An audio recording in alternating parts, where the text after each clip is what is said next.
Le dépositaire infidèle de Jean de La Fontaine. Grâce aux filles de mémoire, j'ai chanté des animaux. Peut-être d'autres héros m'auraient acquis moins de gloire.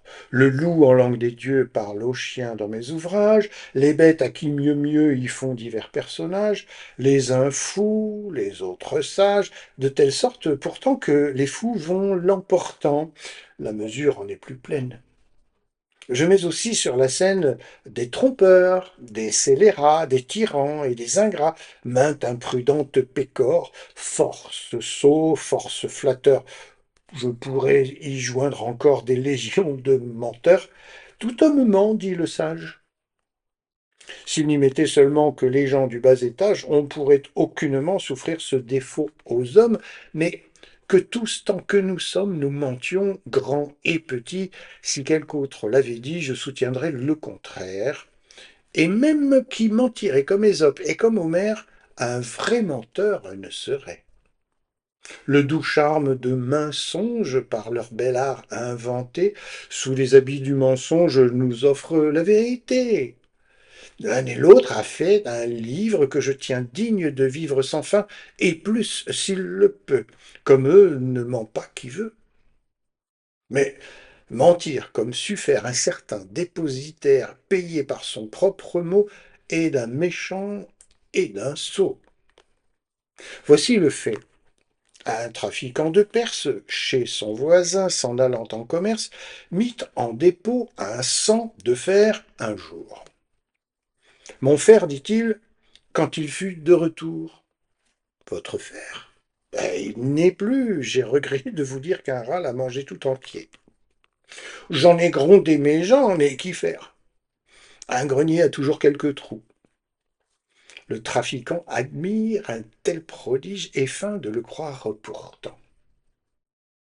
Au bout de quelques jours, il détourne l'enfant du perfide voisin, puis à souper convie le père qui s'excuse et lui dit en pleurant: Dispensez-moi, je vous supplie, tout plaisir pour moi sont perdus.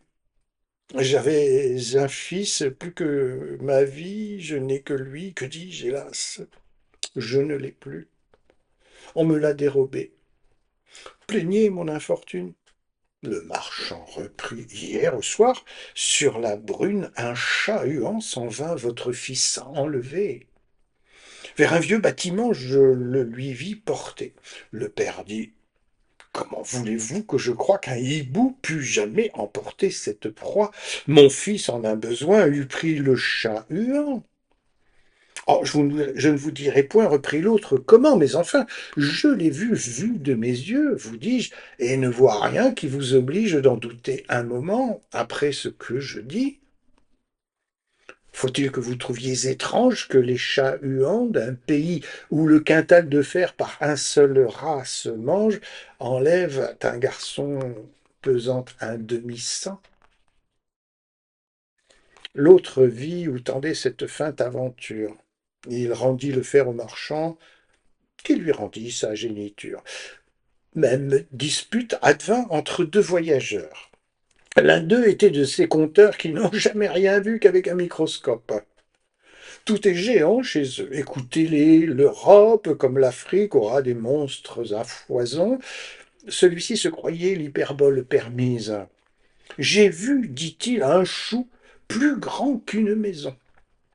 Et moi, dit l'autre, un pot aussi grand qu'une église. Le premier se moquant, l'autre reprit: Tout doux, on le fit pour cuire vos choux.